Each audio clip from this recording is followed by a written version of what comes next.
Welcome to Idaho News 6. I'm senior reporter Don Nelson. We begin tonight with breaking news. Team coverage of a major story we've been closely following for you. The fallout continuing after that dramatic federal raid on a horse track in Wilder. Just live with the very latest after multiple people facing federal gambling charges made their initial appearance in court. Riley? Hey, Don. Yup, I left the courtroom less than an hour ago where 3 of the 5 defendants charged in connection to a federal raid in Wilder appeared in court this afternoon. Now, each accused of running or profiting from what prosecutors are calling an illegal gambling business. Federal agents raided the racetrack on Sunday, and immigration officials have confirmed that 105 people were detained. The operation was a part of the long-running investigation into illegal horse racing and gambling at the Canyon County racetrack. 5 people now face federal charges: Ivan Tellez, Diana Fajardo, Samuel Bejarano Culin, Alejandro Torres Estrada, and Cesar Orozco. In court today, Ivan Tellez, a Mexican national living legally in the U.S., faced a federal judge for the first time. He was brought in wearing chains and a jail jumpsuit, and he listened through an interpreter as charges were read. 1 count of operating an illegal gambling business, carrying up to 5 years in prison and a $250,000 fine. The judge approved his pretrial release with conditions: staying in Idaho, avoiding co-defendants, and no excessive drug or alcohol use.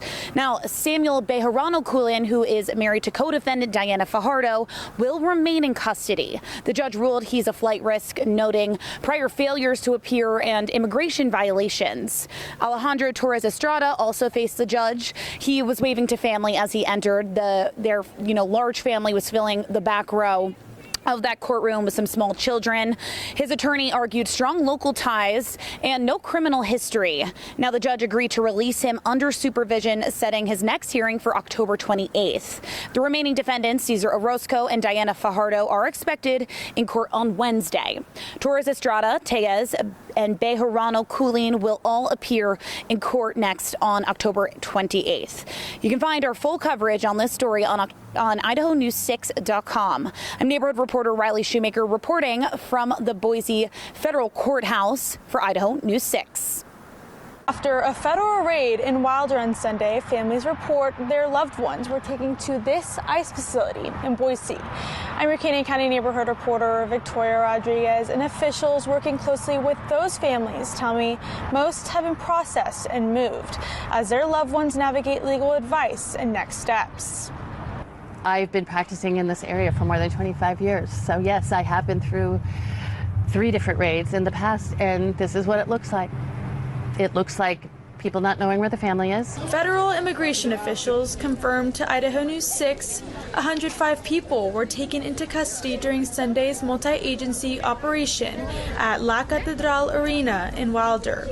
The statement said officers dismantled an illegal horse racing, animal fighting, and gambling enterprise at the property. The arrests were part of a coordinated law enforcement effort involving several local, state, and federal agencies. If it takes 4 different agencies detaining everyone in a family event that you can be 100% sure includes kids and citizens to get 4 criminal arrests, I'd say that you need a new job. Immigration attorney Maria Andrade says many families still don't know where their loved ones are as ICE continues processing and transferring detainees to facilities. Families don't know where their loved ones are. All they know is one day they were at a family event having fun, and the next minute they were standing in line with everybody being in zip ties and unable to leave, and some they never saw again, and they still don't know where they are. Meanwhile, here in Nampa, immigration lawyers spent the day offering free assistance to families impacted by the raid, providing legal consultation and guidance on their family members' rights and next steps. Groups like the ACLU of Idaho says it's important families understand the difference between valid warrants and knowing their rights. Everyone has guaranteed constitutional rights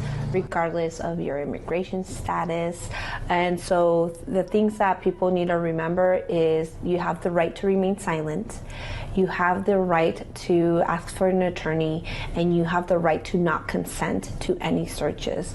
As families continue searching for answers, attorneys like Andrade says this moment could determine whether some individuals have a chance to stay in the country. The biggest thing that families can do is to try and find out if their family member has a reason to fight, because this may be the only chance they're going to get to. Because if they accept a deportation or get deported, that benefit may be gone. Reporting in Boise, I'm your Canadian County neighborhood reporter Victoria Rodriguez for Idaho News 6.